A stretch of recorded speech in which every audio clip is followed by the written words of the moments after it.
Ashwin, career guidance expert.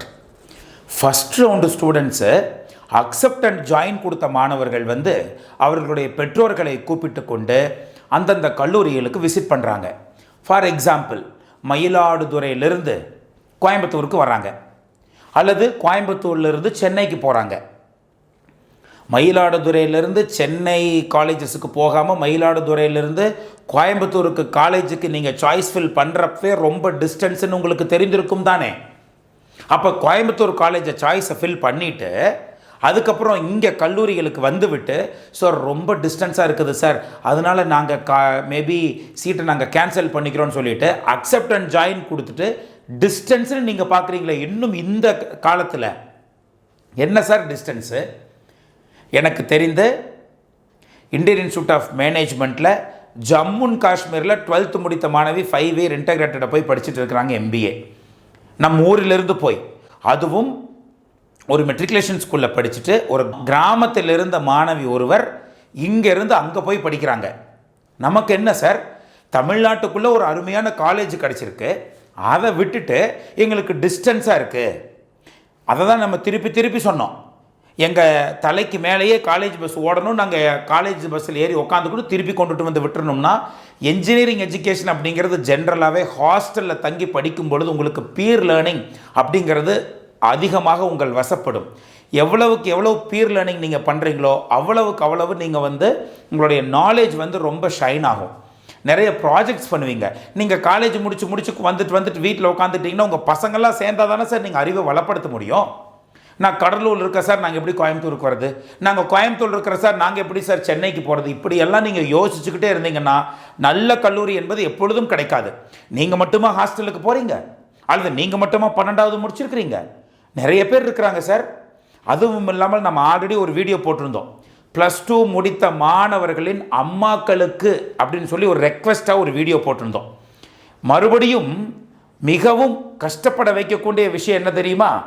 காலேஜில் சீட்டு வந்துருச்சு, சீட்டு எடுத்தாச்சு, சீட்டு எடுத்து கையில் வச்சுக்கிட்டு ஜாதகத்தை தூக்கிக்கிட்டு ஜோசியக்காரர்கிட்ட போயிட்டு எங்களுக்கு இந்த சீட்டு கிடச்சிருக்குது சார், போகலாமான்னு ஜோசியக்காரர்கிட்ட கேட்குறது. மேற்கு பக்கம் போகலாமா, கிழக்கு பக்கம் போகலாமா, வடக்கு பக்கம் போனால் நல்லா இருக்குமா, எந்த டிபார்ட்மெண்ட்டை சூஸ் பண்ண என் பையன் நல்லா வருவான்னு ஜோசியக்காரருக்கு எப்படி சார் தெரியும்?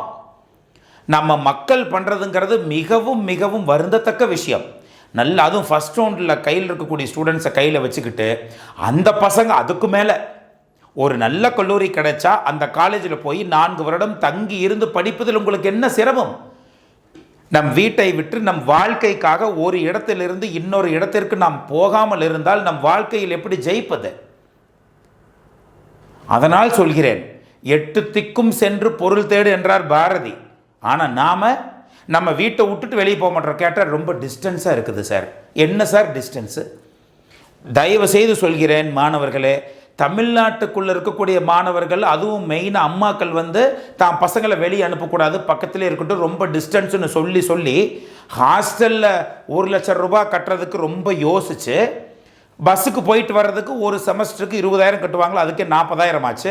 உங்கள் பசங்களுக்கு நீங்கள் காலையில் எந்திரிச்சு சாப்பாடு செஞ்சு கொடுத்து டிஃபன் பாக்ஸில் போட்டு கொடுத்து திருப்பி அந்த சாப்பாடுக்கும் காசு தானே, அதுக்கும் நீங்கள் சம்பாரித்து அதுக்கும் உங்கள் பையன் சாப்பிட்றதுக்கும் அமௌண்ட் வரும் இல்லை, அதுக்கு ஒரு 10,000 5,000 போடுங்க வருஷத்துக்கு. எப்படி இருந்தாலும் 60-65 ரூபா வந்துடும். இன்னொரு 35,000 சேர்த்து கட்டினீங்கன்னா அங்கேயே அந்த கல்லூரியிலேயே இருந்து மாணவர்களுக்கான நாலேஜ் கிடைக்கும்.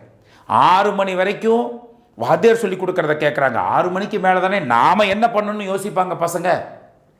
ஹாஸ்டலில் போய் படிக்கிறதுக்கு எந்த காரணத்து கொண்டும் கூச்சப்படாதீங்க. ஸோ அதனால் தூரத்தை பார்க்காதீர்கள், நல்ல கல்லூரியா என்பதை நீங்கள் பார்த்து அந்த கல்லூரியில் போய் ஹாஸ்டல்லிருந்து படிங்க. அப்போ தான் உங்களுக்கு அந்த மேனேஜிங் ஸ்கில் வரும், அட்ஜஸ்டிங் கெப்பாசிட்டி வரும். ஒவ்வொருவரும் ஒவ்வொரு கேரக்டரில் இருப்பாங்க. அந்த ஆட்களை மேனேஜ் பண்ணுறது எப்படி, அவர்களை மேனேஜ் பண்ணி நாம் எப்படி நன்றாக படிப்பது, இதெல்லாம் உங்களுக்கு இருந்தால்தான் நாளை ஒரு ஐடி கம்பெனியில் போயோ அல்லது ஒரு மேனுஃபேக்சரிங் கம்பெனியில் போயோ ஒரு கன்ஸ்ட்ரக்ஷன் கம்பெனியில் போயோ ஆட்களை எப்படி மேனேஜ் பண்ணுறதுன்னு தெரியும். இல்லைன்னா லேப்டாப்பை தூக்கிட்டு போய் ஒரு ஓரமாக அமைதியாக உட்காந்துப்பீங்க. யாராச்சும் சும்மா ஜாலியாக பேசினா கூட கோபத்தில் பேசுவீங்க, இல்லைனா பயந்துப்பீங்க. நிறைய பேரண்ட் சொல்கிறது உண்டு, சரி என் பையனுக்கு பயந்துக்கிறான்னு. அதுக்கு காரணம் என்னென்னா நீங்கள் அவர்களை விடாமல் கைக்குள்ளேயே வச்சுக்கிறதுக்கு. தயவு செய்து சொல்கிறேன், நல்ல கல்லூரி என்று எடுத்துவிட்டு அக்செப்டன்ஸ் ஜாயினும் கொடுத்துட்டு ரொம்ப டிஸ்டன்ஸாக இருக்குது சார்னு சொல்லி நீங்கள் கழிக்காதீர்கள். நல்ல கல்லூரிக்கு சென்று நன்றாக படியுங்கள். இது உங்களுக்கான பிக்கஸ்ட் ஆப்பர்ச்சுனிட்டி. நீங்கள் கிடைச்ச காலேஜ் டிக்ளைன் கொடுத்தீங்கன்னா அந்த காலேஜ் அடுத்த ரவுண்டுக்கு வந்து நிற்காது. பின்னாடி அக்செப்டன்ட் அப்வர்டு கொடுத்தோன்னு அந்த சீட் அலோகேட் ஆயிரும். யாரோ சொல்கிறத கேட்டுட்டு நீங்கள் தான் டிக்ளைன் கொடுக்குற ஆளுகளாக போச்சே. கிட்டத்தட்ட 200 பேர் டிக்ளைன் கொடுத்து வச்சுருக்காங்க, டிக்ளைன் அண்ட் அப்வர்டு. அவர்கள் கொடுத்த சாய்ஸ் சரியில்லைன்னு. அப்போது எப்போ பாரு ஒரு இன்ஃப்ளூயன்ஸில் வந்து சிக்கி தவிச்சு, எப்போ பாரு ஒரு விஷயத்தை நெகட்டிவாகவே பார்த்து இங்கிருந்து அங்கே போகிறதா, ரொம்ப டிஸ்டன்ஸாக இருக்குது, ட்ரெயின் இல்லை, பஸ் இல்லை, நடக்க முடியலன்னு. அங்கே போகிறது நம்ம நன்றாக இருந்து படித்து பெரிய ஆளாக வருவதற்கு. ஹாஸ்டலுக்கு போனீங்கன்னா மாதத்துக்கு ஒரு தடவை வீட்டுக்கு போவீங்க. அப்போது அந்த கல்லூரியிலேருந்து பஸ்ஸே கொண்டுட்டு போய் பஸ் ஸ்டாண்டில் விடுவாங்களோ என்னமோ. ஸோ அதையெல்லாம் நீங்கள் கேட்டுக்கலாம். ஸோ நல்ல கல்லூரியில் போய் படிங்க. இந்த மாதிரி ரொம்ப டிஸ்டன்ஸாக இருக்குது. அதே போல் அம்மாக்கள் எல்லாம் என் பையன் வந்து ரொம்ப தூரம் அனுப்ப மாட்டேன், அதே போல் வீட்டுக்கு பக்கத்திலே பஸ்ஸு வரணும் அப்படின்னு சொல்லிட்டு தரம் குறைவான கல்லூரியில் போய் சேர்த்திடாதீங்க. அதுவும் நம்பர் 1 ரவுண்டில் வந்த நம்ம ஸ்டூடெண்ட்ஸ் வந்து நல்லா படித்து வந்திருக்கிறாங்க. அவர்களுக்கு நல்ல வாழ்க்கையை கொடுக்க வேண்டியது ஒவ்வொரு பெற்றோருடைய கடமை என்று தான் நான் நினைக்கிறேன். மாணவர்களே, நீங்களும் என்ன நினைக்கக்கூடாது அப்படின்னா, நம்ம பக்கத்து தெருவில் இருக்கக்கூடிய காலேஜுக்கு போகலாம், நம்ம எங்கே போனாலும் பிஇ படிப்பு தான் நினச்சிடாதீங்க. நல்ல காலேஜ் கிடச்சிதுன்னா எங்கே வேணாலும் போய் படிக்கிறதுக்கு இம்மீடியட்டாக ரெடி ஆகுங்க. அவன் நம்ம ஊரை விட்டுட்டு ஜம்மு காஷ்மீர் போகிறான், நம்ம தமிழ்நாட்டுக்குள்ளேயே போகிறதுக்கு இவ்வளவு யோசிக்கிறோம். தயவுசெய்து யோசிக்காதீங்க. Distance doesn't matter. You must think about your successful life so that everything will eradicate. Okay, so நல்ல முடிவெடுங்க. ஸோ தட் உங்களுக்கு நல்ல வாய்ப்பு கிடைக்கும். All the very best. Next வீடியோவில் இன்னொரு விஷயத்தை பார்க்கலாம். Until then, by from Ashwin.